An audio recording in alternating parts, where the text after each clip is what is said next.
नमस्कार, मैं अभिषेक कुमार आप सभी का स्वागत करता हूं रेलवे कैंपस यूट्यूब चैनल पे। तो आरआरबी ग्रुप डी में 2025 में इस सवाल की काफ़ी ज़्यादा संभावनाएं हैं और ये सवाल है आपका इलेक्ट्रिसिटी चैप्टर का। और ये जो न्यूमेरिकल आप देख रहे हैं, आप इसको केवल और केवल 5 सेकेंड में बना सकते हैं। हम लोगों ने ऑलरेडी बेसिक इलेक्ट्रिसिटी की 15 क्लास कर लिए हैं। अगर नहीं आप किए हैं तो ज़रूर इस चैनल पे जाइए, फ्री ऑफ कॉस्ट बहुत तरीके से साइंस पढ़ाया जा रहा है। तो सबसे पहले इस क्वेश्चन को 5 सेकेंड में हम लोग बनाएंगे, ठीक है।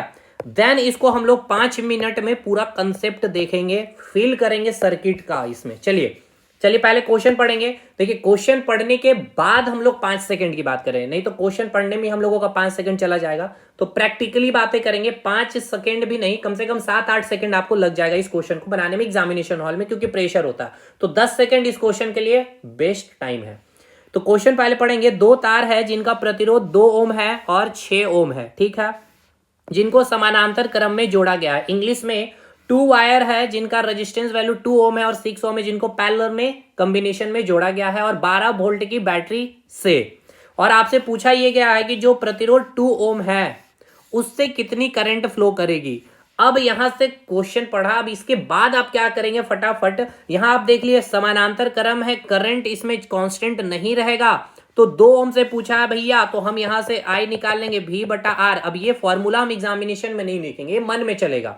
तो I इक्वल टू V कितना, 12 वोल्ट का बैटरी, ओम कितना 2, 2 6 कम 6 एम्पियर, इसका सही उत्तर हो जाएगा। अगर आपको 6 ओम से करंट पूछता तो आप करते I V कितना है, 12 वोल्ट है, रेजिस्टेंस कितना है 6 दूनी 12, 2 एम्पियर, सही उत्तर। तो ये देखिए, एग्जामिनेशन हॉल में यही तरीका आपको करना ही पड़ेगा। लेकिन ये आप कब कर पाएंगे, जब आप बहुत अच्छा से पूरे तरीके से प्रैक्टिस कर पाए होंगे तब। हमने बहुत सारे क्वेश्चन करवाए हैं और अभी एक और सेशन आएगा केवल न्यूमेरिकल सर्किट की, इस तरह के ही, तो उसको आप जरूर देखिएगा। लेकिन अब मैं आपको एकदम बेसिक से चीजों को समझाते हूं सर्किट बना करके। देखिए एक बार फिर से एग्जामिनेशन में क्या करेंगे, आपने देख लिया है कि समानांतर क्रम है तो इसमें करंट कांस्टेंट नहीं होगा। एक I1 करंट होगा, I2 होगा, मतलब इसके करंट I1 फ्लो करेगा, इसमें I2 करंट फ्लो करेगा, है। अब हम इसमें क्या करेंगे, I इक्वल टू क्या करेंगे, सिंपल सा फॉर्मूला लगाएंगे, ओम्स लॉ का। वोल्टेज आपको दिया हुआ 12 और कौन सा रेजिस्टेंस बोला गया, 2 ओम से बोला गया है। देखिए तो 2 6 12, 6 एम्पियर आ जाएगा। अगर 6 ओम से पूछता तो V/R आप क्या करते हैं, 12/6, 2 एम्पियर, ठीक है। लेकिन अब हम लोग इसको तरीके से समझते हैं कि ये आखिर प्रैक्टिकली फील करिए, ठीक है ना, इस सर्किट को, तब जाकर के इतने जल्दबाजी में आप इस क्वेश्चन को बना पाइएगा। जब आप अभी जो मैं आपको बतला रहा हूं उसको समझ पाते हैं तो 2 तार हम लेंगे, एक तार ये हो गया और मैं आपको एक तार ले रहा हूं। चलिए अभी नहीं, इस प्रकार से पूरा प्रैक्टिकली बनाएंगे हम लोग। इसका है रेजिस्टेंस वैल्यू 2 ओम, इसका है रेजिस्टेंस वैल्यू 6 ओम। अब इसको कनेक्ट कैसे करना है भैया, समानांतर क्रम में, यानी इसका स्टार्टिंग एंड और इसका स्टार्टिंग एंड एक साथ हम लोग कनेक्ट कर देते हैं, ठीक है। एक साथ कनेक्ट कर दिए, ऐसे भी कर सकते हैं, कैसे भी करिए, रटिए मत। देखिए एक साथ हमने इसको कनेक्ट कर दिया है और इसका अंतिम एंड एक साथ कनेक्ट कर दिया और इसके साथ एक हमने बैटरी लगा दी है। ये बैटरी कितनी वोल्ट की है और एक की हमने लगा दी है। ये बैटरी है आपकी 12 वोल्ट की बैटरी। अब आपसे पूछा क्या गया है, करंट के बारे में पूछा गया। तो पहले समझिए, ये पॉजिटिव प्लेट है, ये नेगेटिव प्लेट है, करंट इधर से निकलेगी। अब इस जंक्शन में करंट इधर आ जाएगा आपका I1 करंट, इधर आ जाएगा आपका I2 करंट। यहां पर वोल्टेज क्या होगा, जो वोल्टेज आपका 12 वोल्ट है यहां वही होगा यहां पर भी वोल्टेज, ठीक है, क्योंकि वोल्टेज समानांतर क्रम में कांस्टेंट होती है। आपसे पूछा गया I1 के वैल्यू निकालना, इससे कौन सा करंट फ्लो कर रहा है, तो I1 करंट फ्लो कर रहा है, ठीक है। यहाँ पे यानी आपको निकालना 2 ओम से कितना करंट फ्लो कर रहा है, यानी आपको I1 निकालना है। देखिए तो अब सिंपल सी बात है, अगर आप ये टोटल करंट निकाल लेते हैं, अगर आप ये टोटल करंट निकाल लेते हैं तो इस टोटल करंट का मतलब क्या होगा, जो टोटल करंट है वही डिवाइड होगा I1 प्लस I2 में, होगा कि नहीं ये बताइए। तो सबसे पहले हम इसका R इक्विवेलेंट निकालते हैं। तो R इक्विवेलेंट पैरेलल में यानी कि समानांतर में, याद करिए मैंने बहुत सारे अच्छे से तरीके से चीजें बतलाई थी। देखिए ये सारे नोट्स में मैंने सारा चीज आपको करवाया था कि जब आप सीरीज कॉम्बिनेशन पढ़ेंगे तो सीरीज में मैंने आपको क्या बताया था, सारे के सारे रेजिस्टेंस वैल्यू को हम लोग R इक्विवेलेंट में क्या कर देते हैं, जोड़ देते हैं, है ना। हम लोग क्या करते हैं, जोड़ देते हैं। चलिए ये सब चीजें हमने कर रखी है, लेकिन हम लोग यहाँ पे आते हैं। तो यहाँ पे हम लोग R इक्विवेलेंट सबसे पहले निकालेंगे तो क्या करेंगे हम लोग, अच्छा 2 है तो इसमें डायरेक्ट हम लोग फॉर्मूला यूज करेंगे, R1 into R2 by R1 plus R2, है ना। तो दोनों ओम की, दोनों को हम लोग क्या करें, मल्टीप्लाई करेंगे न्यूमरेटर में, 2 गुना 6 बटे दोनों को जोड़ेंगे तो 8। इसको सॉल्व कर लेंगे, 2 तिया 6, 2 चौके 8, यानी कितना आ गया, 2 दूनी 4, यानी कि आपका वैल्यू आ गया 3/2 ओम। यानी R इक्विवेलेंट आपका आ गया 3/2 ओम। अब आइए, यानी इसका मतलब ये है कि आप जब इसका इक्विवेलेंट सर्किट बनाएंगे इस प्रकार से, इसका मतलब भी मैं आपको समझाता हूं। ये हो गया आपकी बैटरी, ये हो गया आपकी की, और ये जो बैटरी आपकी लगी है ये है 12 वोल्ट की बैटरी, और इससे जो करंट निकल रही है, अभी मैं एक बार करंट वैल्यू पहले निकाल देता हूं। आई आपका अब निकल जाएगा V बटे आर इक्विवेलेंट, है ना। तो V कितना है, 12 वोल्ट है, आर इक्विवेलेंट कितना है, 3/2 है, तो 2 ऊपर चला जाएगा, तो 3 चौके 12, यानी कि 4 दूनी 8 एम्पियर करंट फ्लो करेगा। यानी ये जो करंट का जो वैल्यू है कितना है, 8 एम्पियर है।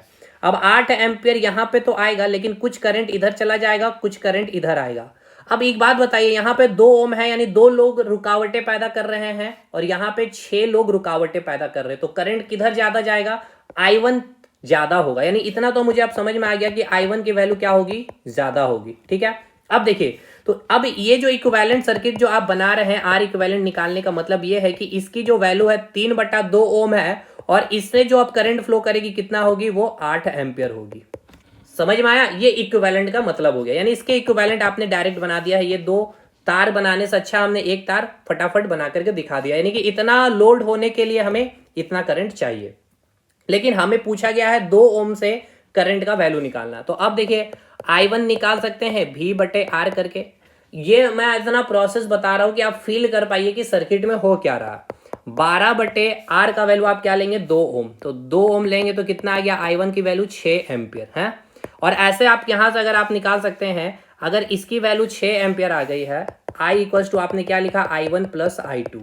ये टोटल करंट कितना है, 8 है, ये 6 आ गया, तो आप I2 ऐसे निकाल सकते हैं कि नहीं, I2 इक्वल टू 2 एम्पियर, या आप I2 ऐसे भी निकाल सकते हैं V बटा आर करके।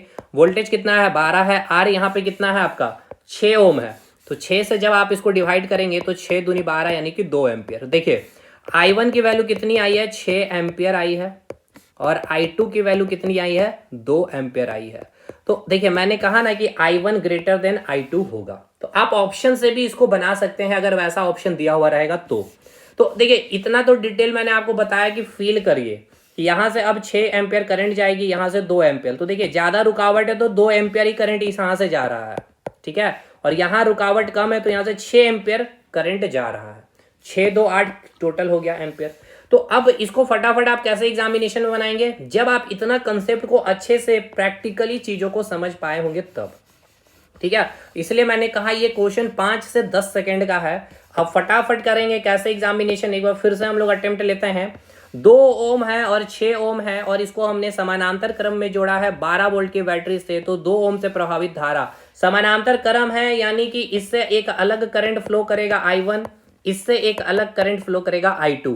हमें निकालना है I1, यानी 2 ओम से प्रभावित धारा, तो I1 इक्वल टू V बटा आर, 12 वोल्ट का बैटरी है, ये कांस्टेंट रहता है समानांतर क्रम में। R कितना है, 2 है, 2 छक 12, 6 एम्पियर, डायरेक्ट आपका ये आंसर आएगा।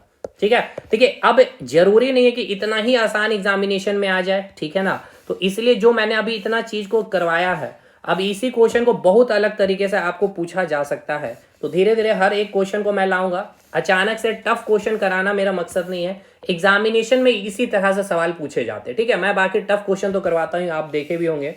तो चलिए, यहाँ तक आपने सारे क्लास को अटेम्प्ट भी किए होंगे, नहीं किए तो जरूर से इस चैनल को एक बार विजिट करिए। मिलते हैं अगले क्लास में अगले एक्सपेक्टेड और इलेक्ट्रिसिटी और इंजीनियरिंग ड्राइंग के साथ, तब तक के लिए धन्यवाद।